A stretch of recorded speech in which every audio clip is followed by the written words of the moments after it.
I'm Sam, and this is Symbolizing Travels.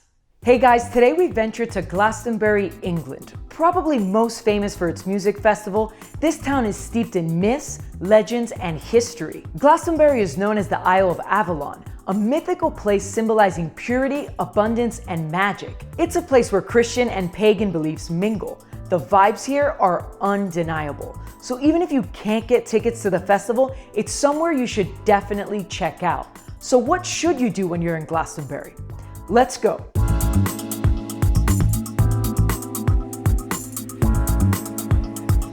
A great way to kick off your trip is to walk the Millennium Trail. This is a free, self-guided tour around town. The circular walking trail begins at the town hall near the corner of Magdalen and Benedict Street. The route is marked by 20 ground markers and several plaques that will give you historical information at each interest point. This trail will guide you through Glastonbury City Centre in about an hour. I recommend taking the extra time to see the trail's optional detours so you don't miss any of Glastonbury's major sites. And if you really feel like walking, I mean like 7 miles worth of walking, stroll down the Glastonbury Way. You can download a free app for this self-guided tour, which includes places of pilgrimage, the notable parts of Glastonbury's countryside, and key parts of the town's center. I mentioned major sites. Here are some you can't miss when in town. The first being the Glastonbury Abbey. Legend claims that Joseph of Arimathea was the Abbey's first founder. Here you can see the sacred Glastonbury Thorn, like the one apparently created by Joseph himself, nearby on Wyrral Hill. It is also believed that King Arthur, along with his wife Guinevere, are buried in the grounds of Glastonbury Abbey, their tombs discovered by the monks in 1191. After the dissolution of the monasteries, however, the caskets were lost. Today, you can visit the spot of Arthur's final resting place. True or not, this is my favorite Abbey fun fact. Historical evidence suggests that the first church on this site dates back to the 7th century. What remains now are remnants of the Lady Chapel built in 1186 and ruins of the Abbey Church which date back to the 13th century. Something that is frozen in time is the kitchen, which is mostly intact. About a 15-minute walk from the city center, you will reach the base of the Glastonbury Tor, the icon of the Isle of Avalon, and one you can't miss. Quite literally. The hill stands at over 520 feet above sea level and has been a pilgrimage site for centuries. Adding to the mysticism of the site is the remaining 14th century tower of the former St. Michael's Church that once rested at the top. The climb up is taxing, but extremely worth it. The view from the top is spectacular. So much higher than the surroundings, it's a bit eerie. You can see why people feel drawn to it for pilgrimage. On a clear day, you have extensive views of the Somerset Levels, Dorset, Wiltshire, and Wales. Near the base of the Glastonbury Tor, there are 2 different springs believed to have healing properties. Many find it supernatural that they are just within a few feet of each other.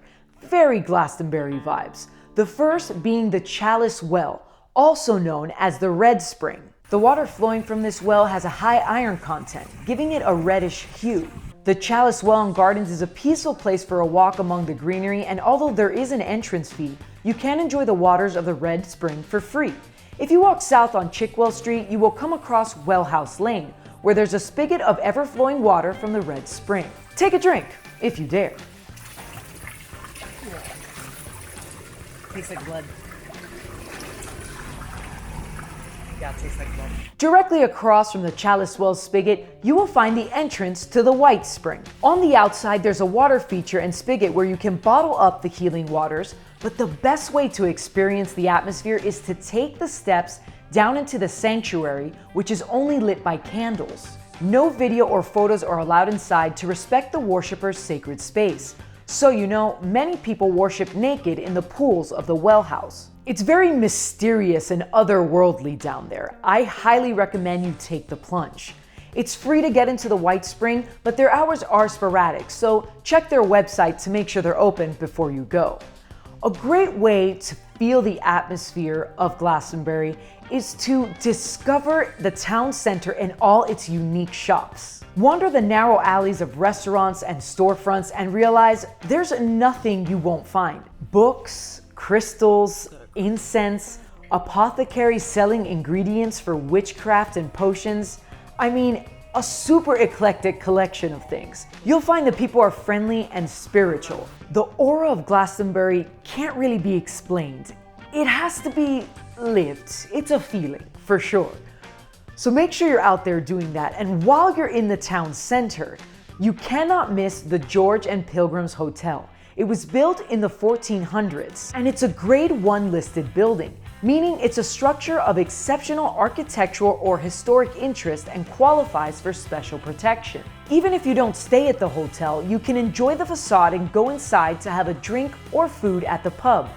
Being in there makes you feel like you've gone back in time. Now, tucked away on Magdalen Street is a site that's easy to miss if you're not looking for it, and that's St. Margaret's Chapel and Royal Magdalen almshouses. Dating back to the year 1250, it was first constructed as a pilgrims hospital and eventually became a place for aging parishioners until the 1950s. Now the almshouses are furnished as they might have been in the early 1900s. The garden is quaint and peaceful, and as an added bonus, there's no entrance fee.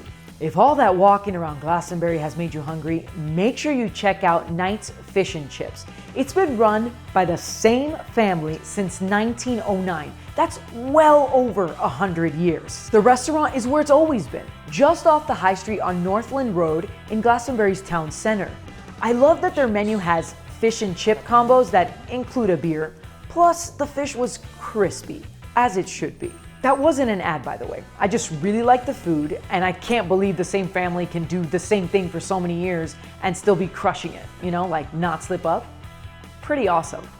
Another cool thing about Glastonbury is how creative and artsy it is, which is why while you're there, you should check out the Glastonbury Mural Trail. This initiative was created with the goal of keeping the town colorful. Now there are over 50 murals for residents and visitors to enjoy.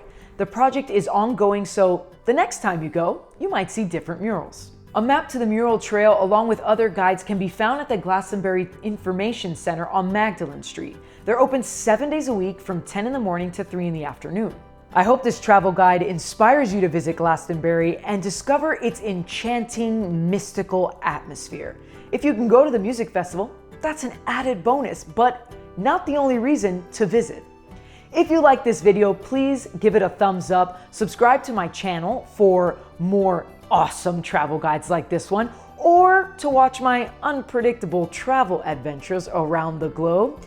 Appreciate you guys being here. Please leave your thoughts and questions in the comment section below, and I'll see you next time. Now get out of here and go explore.